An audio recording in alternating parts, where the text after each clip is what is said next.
if you could correct the words, but it's, I am delighted by being delighted in your delight about being delighted about you. It's okay. Well, okay. So this is my ad, if you will. So typically in the literature on pride, typically it's thought of in terms of conscious terms, and there's a good one and a bad one. Adaptive and maladaptive. The adaptive one is your child does something and that they're proud of because it's a sense of accomplishment. And, it's what I call good enough me pride. Good enough me is just a takeoff of Winnicott's notion of the good enough mother. The good enough me pride is I'm not better than you, but I'm a good enough me, and the good enough me did this thing that I feel good about. Better me pride is I'm better than you. That's what can be considered maladaptive pride. They sometimes call it hubristic for hubris. That's the pride. That's why most people don't want to talk about pride in therapy, because it's usually associated with the sin of hubris, right? I'm better than you.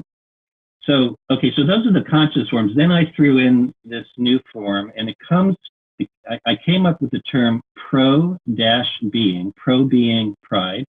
And where I got that is this: if you look up the word origin of proud, you get a Latinate version from the Latin. And the word that they think it's originated from is prodesse, Prodesse. Prod stands for F-O-R. Essa, I presume, means like one's essence or being. So then I thought, if that's the essential features of pride, notice it has nothing to do with what I did. You said, I'm not proud, proud of my daughter. I'm just proud of who she is. Well, what if she doesn't accomplish anything? When she came out of the womb, I was already proud of her. She didn't do anything other than come into my world and me into hers. And every time she walks into the room, I light up. Not because she says, Daddy, this is what I did, just because.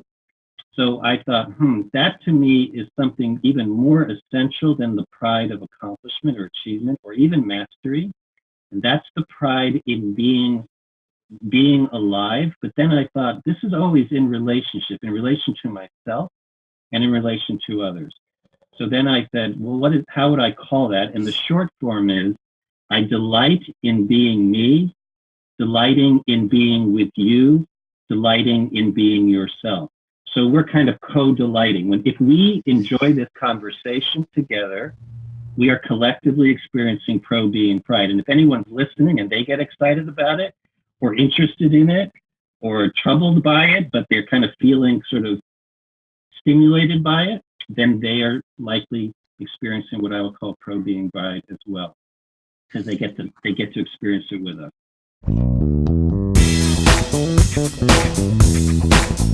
Well, if you want to know more about the science of psychotherapy, come across to our website, thescienceofpsychotherapy.com, and our podcast of the same name, and learn more about the science of you.